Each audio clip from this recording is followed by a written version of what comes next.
Halo teman-teman, Assalamualaikum warahmatullahi wabarakatuh. Bertemu lagi dengan saya Nursyifa Fauzia Rahayu, kelas 1F, Prodi Pendidikan Ekonomi. Kali ini saya akan membuat video tentang sejarah berkembangnya Islam di Kecamatan Banjaran, Kabupaten Bandung. Video ini bertujuan untuk melengkapi tugas mata kuliah Pendidikan Agama Islam oleh dosen Bapak Salman Al-Farisi. Oke, lanjut aja langsung ya ke videonya. Soalnya maaf saya gak bisa langsung ke tempat gitu, karena beberapa hari kemarin saya kurang enak badan, qadarullah. Saya diberi ujian baru kali ini saya baru bisa bangkit. Ini juga aku makan di kamar loh, nggak kemana-mana, nggak keluar. Ya seperti itu mungkin. Maaf, malah curhat. Lanjut aja ini, langsung kita lihat videonya. Sejarah perkembangan Islam di Kecamatan Banjaran, Kabupaten Bandung, Provinsi Jawa Barat. Sejarah ini dimulai dengan adanya Masjid Besar Agung Banjaran. Masjid Besar Banjaran sudah didirikan pada zaman penjajahan Belanda, yakni sekitar tahun 1900-an. Dahulu, bangunan masjid setengahnya adalah kayu. Interior kayu terletak pada tiang-tiang yang totalnya berjumlah 32. Setelah bertahun-tahun, pada sekitar tahun 1980-an, barulah masjid besar ini mulai dipugar. Semua lapisan masjid kini menjadi berbahan semen dan pasir. Awalnya, masjid ini disebut sebagai Kaum Banjaran. Sebutan ini karena ketika itu sebutan masjid memang biasa disebut sebagai istilah kaum. Saat itu, istilah kaum sering digunakan sebagai tempat untuk berakad nikah. Karena itu, sekarang di Masjid Agung Banjaran, di pinggirnya, di pinggir sebelah kiri gitu ya, kalau dari arah kiblat gitu, kita melihatnya dia ke arah kiblat, di pinggir sebelah kiri itu ada kantor KUA, kantor urusan agama gitu, untuk berakad nikah. Saat itu juga di wilayah Kabupaten Bandung, tiap alun-alun memang terdapat masjid. Misalnya di alun-alun Soreang, di sebelahnya terdapat masjid besar. Menurut Iman, konsep tersebut sudah dibikin oleh pihak penjajah Belanda. Konsep desain lokasi pembangunan masjid dibuat sedemikian rupa agar berdekatan dengan taman yang biasanya memang selalu dipenuhi keramaian.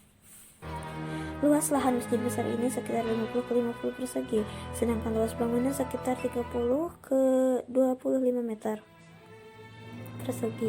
Saat ini ada rencana untuk melakukan pemugaran Masjid Banjaran. Pemugaran ini untuk memodernkan desain masjid. Selain itu, nantinya bangunan masjid akan menjadi 2 tingkat.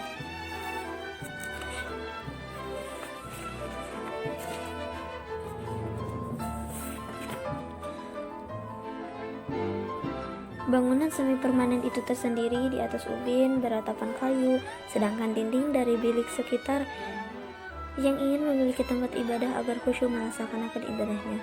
Ini masjid pertama di Banjaran, hasil gotong royong masyarakat sekitarnya. Pada saat dibangun, belum seperti sekarang, karena hanya berupa bangunan semi permanen. Tanahnya merupakan hibah dari Raden Ganda Kusuma, kata pria berusia 77 tahun ini ketika ditemui oleh Tribun di rumahnya kemarin. Warga membangun masjid ini tanpa mengeluarkan uang. Tiap warga membantu dengan apa yang dimilikinya, seperti semen, lantai, pasir, genting, dan papan. Setelah beberapa puluh tahun berdiri, masjid ini direnovasi pada tahun 1960. Luas tanah yang merupakan hibah ini meluas menjadi sekitar 60 kali 70 meter persegi. Renovasi tersebut dilakukan pada tahun 1966. Pada renovasi kedua ini sempat turun bantuan dari Presiden Soeharto sebesar 75 juta rupiah. Pada zaman penjajahan, masjid ini menjadi satu-satunya tempat untuk warga mengungsi. Tepatnya pada saat Bandung menjadi lautan api, rumah warga memang sengaja dibakar agar penjajah Belanda tidak tinggal di Banjaran. Mengenai Kubah, Itu sebenarnya bantuan dari Presiden Soeharto, ujar apa yang kemarin mengenakan baju koko dan peci. Setelah renovasi kedua yang menghabiskan sekitar 300 juta rupiah, masjid ini digunakan sekitar 1.000 orang. Namun yang membedakan renovasi dan pembangunan adalah dalam hal kegotong royongan warga. Saat renovasi, warga lebih banyak menyumbang berupa uang daripada tenaga. Rencananya mau ditingkat menjadi 2 lantai supaya ibadah lebih leluasa dengan kapasitas yang memadai atau lebih banyak lagi. Sudah dibentuk panitianya, tapi kami tidak tahu akan tingkat pembangunannya kapan.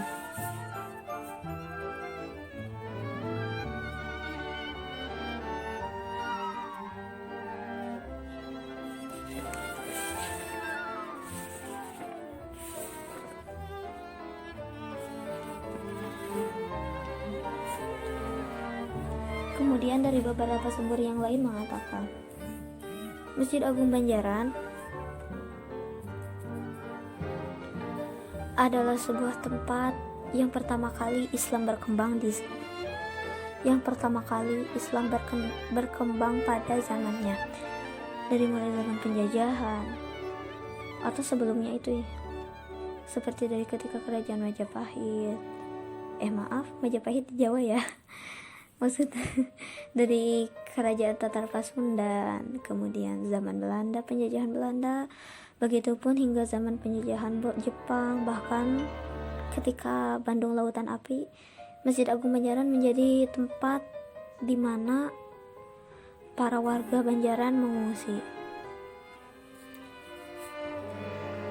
Bukan hanya itu, banyak sekali perubahan-perubahan dari zaman ke zaman yang mengikuti alurnya.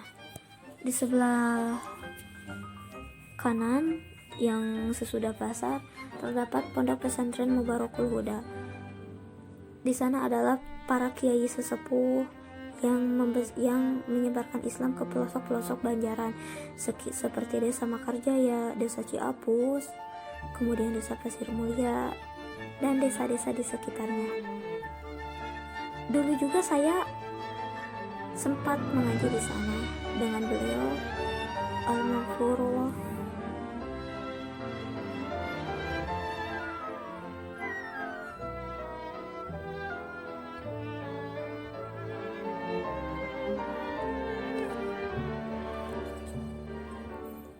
Hingga saat ini, dari situlah mulai Banjaran menjadi kota dengan lumayan penduduk, dengan mayoritas penduduk adalah beragama Islam. Seperti itulah sejarahnya. Terima kasih.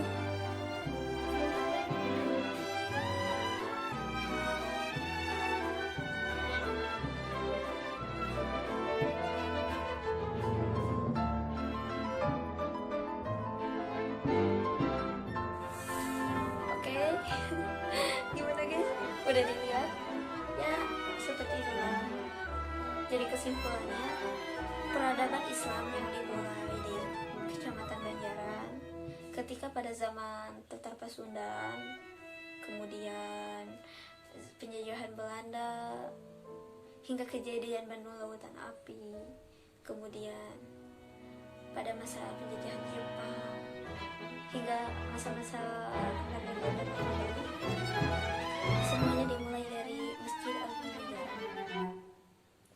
Jadi jujur saya sangat bersyukur saya tinggal lumayan dekat gitu ya, nggak terlalu jauh lah dari Masjid Agung Banjaran. Ya, kita harus sama-sama bersyukur sebenarnya. Kita dilahirkan sebagai orang yang beragama Islam, kemudian turunan-turunan kita adalah turunan-turunan dari orang tua kita, ya kesepuhan kita adalah orang-orang yang beragama Islam. Tentunya kita harus bersyukur tentang hal itu. Ya, seperti itulah. Mohon maaf atas banyak kekurangan video ini. Karena